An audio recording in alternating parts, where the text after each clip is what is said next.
Hi friends welcome to रेन्ना समयल इनके என்ன சமையல் பார்க்க போறோம்னா சென்னை ரோட்டு கடையில எல்லாம் கிடைக்கக்கூடிய ஒரு சூப்பரான மாங்காய் போட்ட சங்கரா மீன் குழம்பு தான் பார்க்க போறோம். கூடவே நெத்திலி மீன் வறுவல் ரெண்டுமே ரொம்ப சுவையா இருக்கும். இந்த மாங்காய் போட்ட சங்கரா மீன் குழம்புல வெங்காயம் தக்காளிலாம் நல்லா அரைச்சி ஊற்றி பச்சை மிளகாவோட நமக்கு அந்த குழம்பு கொடுப்பாங்க. இந்த மீன் குழம்பு சாப்பிட்றதுக்கே ரொம்ப சுவையாக இருக்கும். எளிமையான முறையில் ரொம்ப சுவையாக செய்யக்கூடிய மாங்காய் போட்ட சங்கரா மீன் குழம்பு சென்னை ஸ்டைலில். அதுக்கப்புறமா நெத்திலி மீன் வறுவல் நல்ல மொறுமொறுப்பாக குழந்தைங்க விரும்பி சாப்பிட்ற மாதிரி எப்படி செய்கிறதுன்னு வாங்க பார்த்துடலாம். சென்னை மீன் குழம்பு பண்ணுறதுக்கு 4 டேபிள் ஸ்பூன் அளவுக்கு நல்லெண்ணெய் சேர்த்துக்கலாம். எண்ணெய் சூடாகி வந்துட்டு இதில் கொஞ்சமாக கடுகு சேர்த்துக்கலாம். கூடவே 1.5 டேபிள் ஸ்பூன் அளவுக்கு வெந்தயம் சேர்த்துக்கலாம். வெந்தயம் 1.5 ஸ்பூன் அளவுக்கு சேர்த்துருக்கேன். கடுகு வெந்தயம் ரெண்டுமே நல்லா பொரிய ஆரம்பிச்சிருச்சு.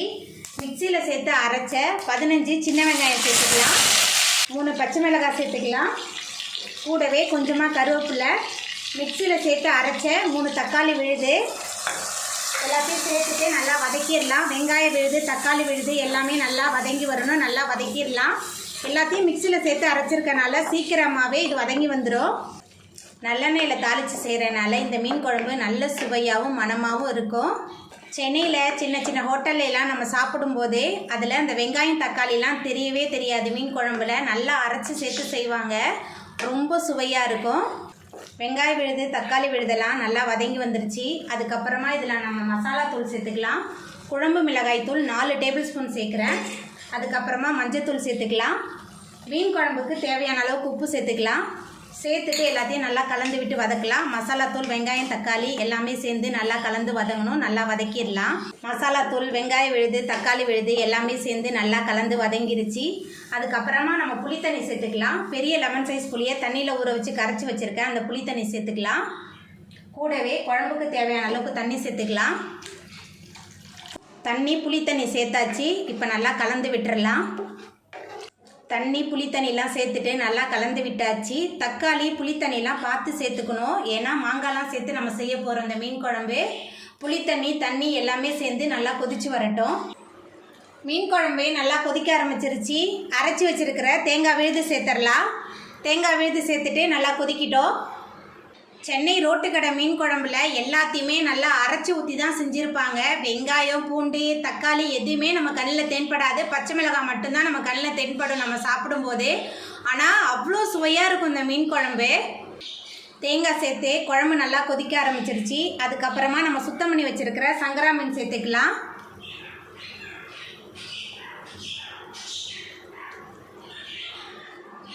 மீன் சேர்த்தாச்சு. அதுக்கப்புறமா நறுக்கி வச்சிருக்கிற மாங்காய் சேர்த்துக்கலாம்.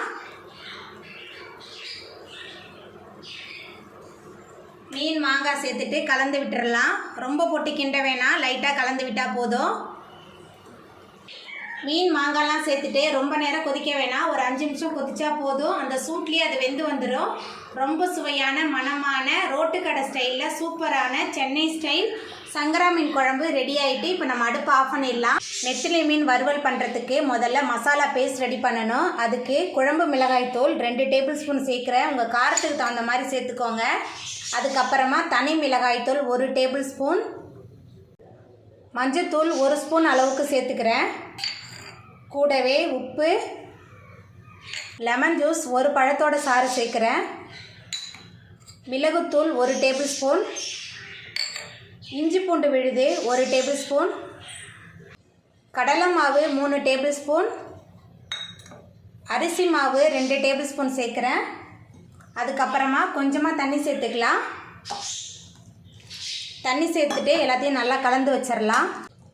மசாலா மாவு பொருட்கள் எல்லாத்தையும் சேர்த்துட்டு நல்லா கலந்தாச்சு. அதுக்கப்புறமா நம்ம சுத்தம் பண்ணி வச்சுருக்கிற நெத்திலி மீன் சேர்த்துக்கலாம். நான் 1/2 கிலோ நெத்திலி மீன் எடுத்திருக்கேன். நெத்திலி மீன் நல்லா சுத்தம் பண்ணி மஞ்சத்தூள்லாம் போட்டு தடவி வச்சுருக்கேன். மசாலா, நெத்திலி மீன் எல்லாத்தையும் சேர்த்துட்டு நல்லா கலந்து வச்சிடலாம். குழந்தைங்க ரொம்ப விரும்பி சாப்பிடுவாங்க இந்த நெத்திலி மீனை. மசாலா தூள், நெத்திலி மீன் எல்லாத்தையும் சேர்த்துட்டு நல்லா கலந்தாச்சு. நெத்திலி மீன் 1 மணி நேரம் நல்லா ஊறி வரட்டும். நல்லா ஊறி வரும்போது நல்ல சுவையாக இருக்கும் நம்ம பொரிக்கும்போது. நெத்திலி மீன் ஊற வச்சு 1 மணி நேரம் ஆயிடுச்சு. இப்போ நம்ம பொரிச்சு எடுத்துடலாம். நெத்திலி மீன் பொரிக்கிறதுக்கு அடுப்பில் கடாய் வச்சுருக்கேன். இப்போ எண்ணெய் சேர்த்துக்கலாம். எண்ணெய் சூடாகி வரட்டும்.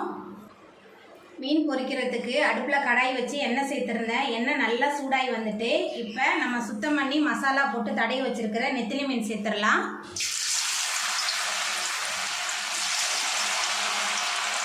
நெத்திலி மீன் வறுவல் ரொம்ப சுவையாக இருக்கும். குழந்தைங்க ரொம்ப விரும்பி சாப்பிடுவாங்க. அடுப்பை மிதமான தணலில் வச்சு நம்ம பொரிச்சு எடுத்துக்கலாம். நெத்திலி மீன் ஒரு பக்கம் நல்லா பொரிஞ்சு வந்துருச்சு. நம்ம அடுத்த பக்கம் திருப்பிடலாம்.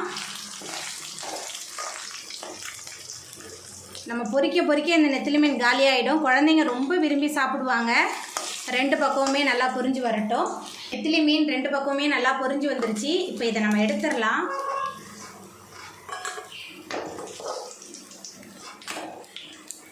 பாருங்கள் எவ்வளோ மொறுமொறுப்பாக பொரிச்சு எடுத்துருக்குன்னு சொல்லிட்டு ரொம்ப சுவையாக இருக்கும். இதே மாதிரி எல்லா மீனையும் போட்டு நம்ம பொரிச்சு எடுத்துக்கலாம். அவ்வளோதாங்க, ரொம்ப சுவையான மணமான மாங்காய் போட்ட சென்னை ஸ்டைலில் சூப்பரான சங்கரா மீன் குழம்பு, நல்ல மொறுமொறுப்பான நெத்திலி மீன் வறுவல் ரெடி ஆகிட்டு. இந்த சுவையான மாங்காய் போட்ட சங்கரா மீன் குழம்பு, நெத்திலி மீன் வறுவலை நீங்களும் உங்கள் வீட்டில் செஞ்சு பாருங்கள். இந்த வீடியோ உங்களுக்கு பிடிச்சிருந்தா லைக் பண்ணுங்கள், ஷேர் பண்ணுங்கள், கமெண்ட் பண்ணுங்கள், சப்ஸ்கிரைப் பண்ணுங்கள். அப்படியே பக்கத்தில் உள்ள பெல் பட்டனையும் கிளிக் பண்ணிடுங்க. நன்றி.